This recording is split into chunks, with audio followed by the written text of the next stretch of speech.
તો આજે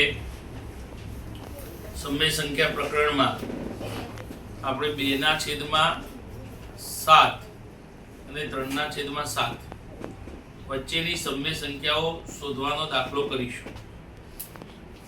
હવે આ દાખલો આમ તો બે રીતે થાય. ઘણી વખત ઘણાને ઘડિયાની તકલીફ પડતી હોય તો પણ એક સરળ રીત હું તમને શીખવાડીશ. બંને રીતો આજે શીખવાડીશ. પહેલા જે શાળામાં ચાલતી ચિત્ત પરિચિત રીત આપણે શીખી લઈએ. તો આપણે પહેલા તો કંઈ જ કરવા નથી. પહેલા જે સંખ્યા આપેલી છે એ લખવાની. 3/7. પહેલી આપી છે 2/7, બીજી આપી છે 3/7. હવે કેટલી સંખ્યાઓ શોધવાની છે? આપણે 5 સંખ્યાઓ શોધવાની છે. કેટલી સંખ્યાઓ શોધવાની છે? એના કરતા એક વધારે લઈ લેવાના. કેટલા લેવાના? 6. જો તમને 6 સંખ્યાઓ શોધવાની કીધી હોય તો તમારે એક વધારે લઈ લેવાના. કેટલા કરવાના? 7. અહીંયા આપણને કેટલી સંખ્યાઓ શોધવાની કીધી છે? 5. એટલે આપણે શું લઈશું? 6. 6 વડે અંશને બી ગુણીશું અને છેદને બી ગુણીશું. અહીંયા નીચે પણ 6 વડે અંશને ગુણીશું અને છેદને ગુણીશું. એટલે કે આ સંખ્યાને 6 વડે ગુણીશું અને ભાગીશું. આ સંખ્યાને પણ 6 વડે ગુણીશું અને ભાગીશું. 6 દુ કેટલા થઈ જાય? 7 છંગ કેટલા થઈ જાય? 42. 6 તરી કેટલા થઈ જાય? 18. અને 7 છંગ કેટલા થઈ જાય? 42. બરાબર. તો આપણી સંખ્યાઓ મળી ગઈ છે. જુઓ, આ બેના વચ્ચેની સંખ્યા એટલે 12/, તો 12 પછી શું આવે?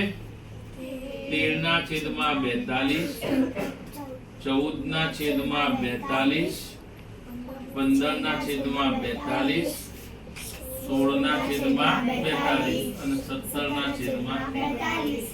1 2 3 4 ને 5. બરાબર. પણ મેં કીધું એમ 7 સંખ્યા કીધું એટલે ઘણા બોલી ના શક્યા. આપણે તો ઘડિયાની રોજ પ્રેક્ટિસ કરાવીએ છીએ, બરાબર, પણ ઘણા વિદ્યાર્થીઓ હોય જે ઘડિયાની બિલકુલ પ્રેક્ટિસ કરતા હોતા નથી ને ઘડિયામાં તકલીફ પડે તો પછી તમારે શું કરવું? આવી સંખ્યા હોય તો, આનાથી કદાચ ભારે કોઈ સંખ્યા મોટી આવી જાય તો આ એક બીજી રીત છે, જોઈ લેજો. આપણને શું આપ્યું છે? 2/7 અને બીજી સંખ્યા કઈ આપી છે? 3/7. બરાબર. 5 સંખ્યા, 6 સંખ્યા, 7 સંખ્યા, 10 સંખ્યા સુધી કીધી હોય આપણને, બરાબર, તો અહીંયા કેટલા વડે ગુણી કાઢવાનો? 10. 9 સંખ્યા સુધી કીધી હોય તો કેટલા વડે ગુણી કાઢવાના? ડાયરેક્ટ 10 જ ગુણી કાઢવાના. કેટલા ગુણી કાઢવાના? ડાયરેક્ટ 10. કદાચ 20-25 સંખ્યા કીધી હોય તો 100 ગુણી કાઢવાના અને 100 ભાગી કાઢવાના. બરાબર. 1000 બી ગુણો, 1000 બી ભાગો તો વાંધો નહીં. ઉપર અને નીચે બંને સંખ્યા સરખી હોય તો આ સંખ્યા કેવી મળે? એની એ જ મળે. બરાબર. કારણ કે 2 અને 2/7 છે એવી કોઈ બી સંખ્યા હોય એને ઉપર અને નીચે સરખી સંખ્યા વડે ગુણવા અને ભાગવાથી સંખ્યાનું સ્વરૂપ એનું એ જ રહે. બરાબર. એવી રીતે આ સંખ્યાને પણ ઉપર અને નીચે ભાગવાથી એનું એ સ્વરૂપ મળે. ક્લિયર? તો 10 વડે તમે ડાયરેક્ટ ગુણી કાઢો તો 10 દુ 20, 10 સત્તા થઈ જાય 70.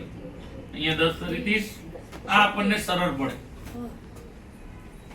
આપણને આવડે પણ. ક્લિયર? તો આનો જવાબ સીધો શું થઈ જશે? 21/70, 22/70, 23/70, 24/70, 25/70. આપણને 5 કીધી હતી ને, આપણે તો એનાથી વધારે લાવ્યા તો ડેશ ડેશ ડેશ કરી અને એના આગળની સંખ્યા લખી દેવાની. 29/70. આપણને 5 શોધવાની કીધી, આપણે વધારે શોધો, એનાથી કોઈ ઇશ્યુ નથી. ક્લિયર? તો આ દાખલા આ બંને રીતે ગણાય. જે તમને સરળ પડે એ રીત તમારે અપનાવવાની. ઓકે.